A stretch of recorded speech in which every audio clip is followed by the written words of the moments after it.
Bonsoir, bienvenue sur le plateau du JT Sport de Canal 32. Une nouvelle fois, je suis ravi d'être en votre compagnie pour revenir sur l'actualité du week-end qui vient de s'écouler. Je vous propose d'ailleurs de découvrir ce qui vous attend dans ce journal avec les titres.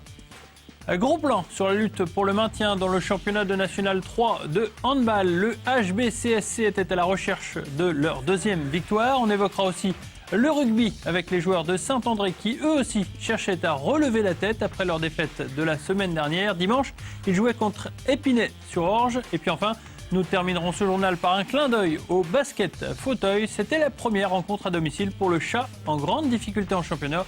Mais nous ferons le point tout à l'heure dans le journal.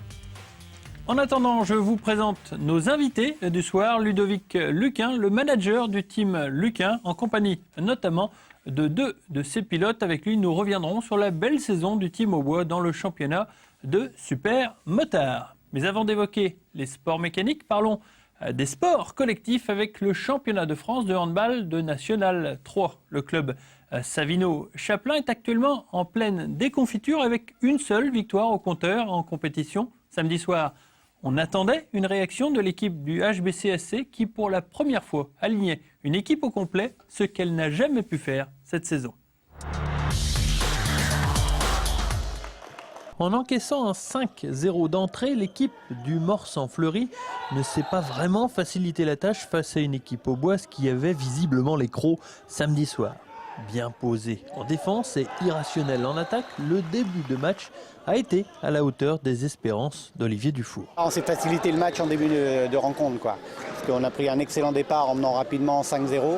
La défense était du costaud, on a bien tenu pendant 30 minutes sur la défense. Évidemment, tout ne pouvait pas durer, même si les banlieusards parisiens finissent par marquer au bout de 9 minutes. C'est au prix de longs efforts, car dans les cages saviniennes, Ludovic Sipo va faire un match exceptionnel. En portant son équipe, Sipo va donner confiance à ses partenaires qui ne se feront pas prier pour entretenir l'écart entre les deux formations. Bizidbila et Krayem sont à l'ouvrage et le HBCSC mène à la mi-temps de 3 buts, 12-9. Un écart qui restera sensiblement le même tout au long de cette deuxième période. Jamais les Franciliens ne parvenant à trouer la cuirasse de Sipo à la stat irréelle, 29 arrêts. En marchant sur l'eau, impossible de perdre, les Savino-Chapelain se procurent même une avance allant jusqu'à 6 buts. Et bientôt 7, puisqu'à la sirène, le score final est de 30-23. Le banc peut exulter, deuxième victoire de la saison pour les joueurs d'Olivier Dufour. On a vu un groupe solide en défense. Ludovic Sipo dans les buts qui a assuré grandement, donc un gros match. Cela faisait près de 2 mois que le HBCSC n'avait plus gagné en championnat. Depuis en fait la première journée, les Savino-Chapelain espèrent maintenant que la saison est lancée pour de bon. Justement, faisons le point avec les résultats du championnat de France de handball National 3, notamment cette poule qui contient le HBCSC mais aussi l'ETAC. L'ETAC qui a perdu samedi soir à domicile face à la Terouanne, 30-41. Dans le même temps, vous l'avez vu, les Savino-Chapelain l'ont emporté. Reims et Franconville, de leur côté, n'ont pas eu de soucis pour écarter Florange et Massy. Au classement, Franconville, la Terouanne se partagent la tête. L'ETAC s'accroche en 5e position et l'équipe du Savino-Chapelain remonte en 10e position.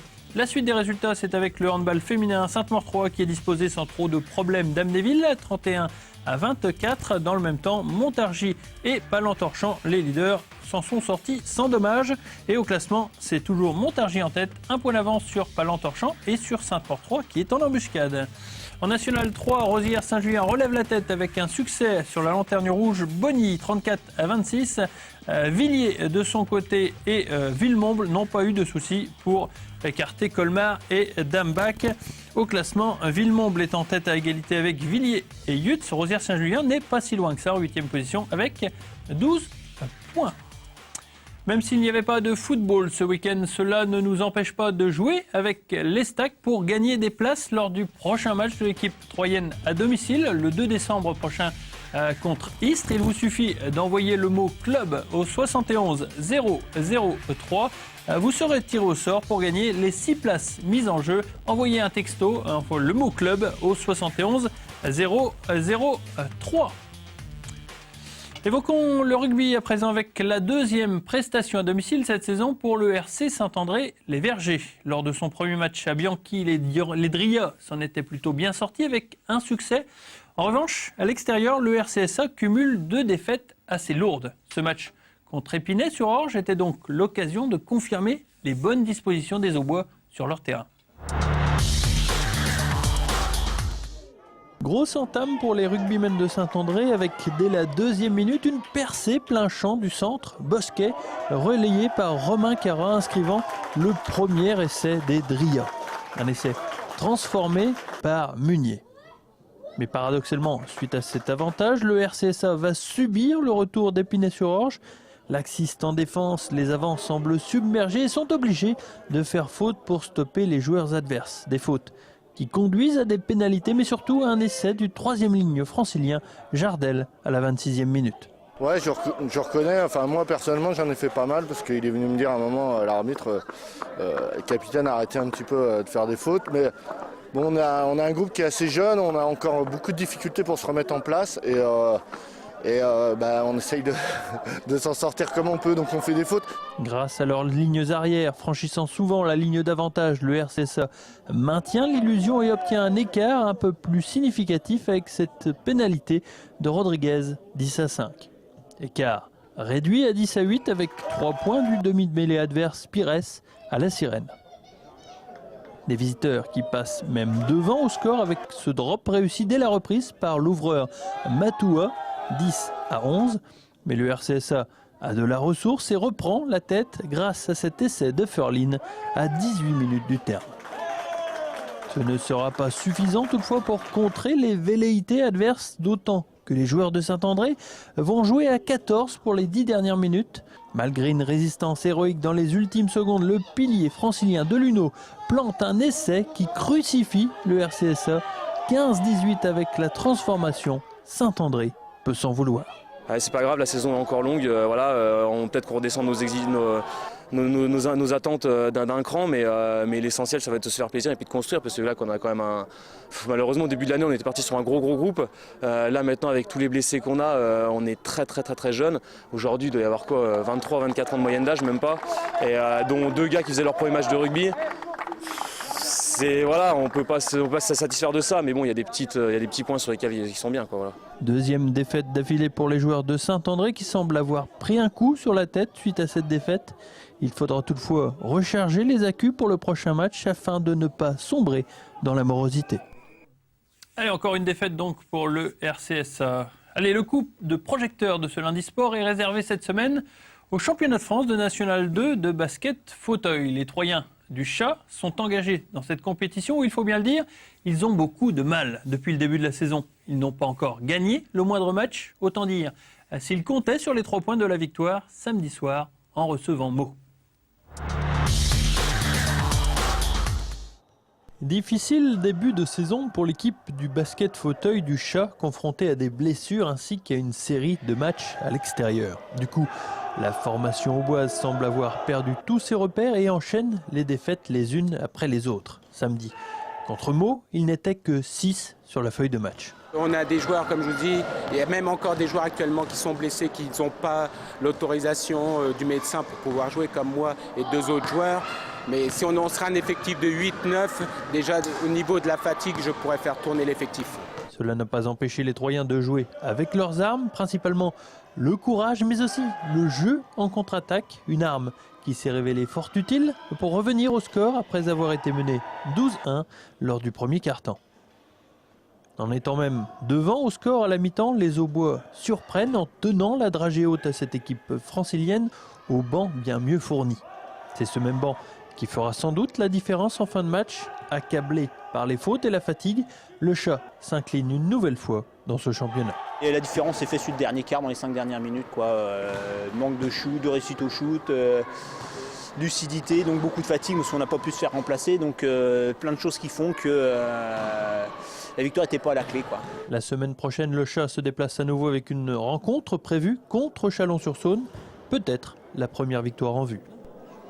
Et toujours dans le monde de la balle orange, revenons sur la journée de mercredi qui voyait la visite du président de la Fédération française de basketball. Une visite pour confirmer l'attrait du département de l'Aube pour les compétitions internationales féminines.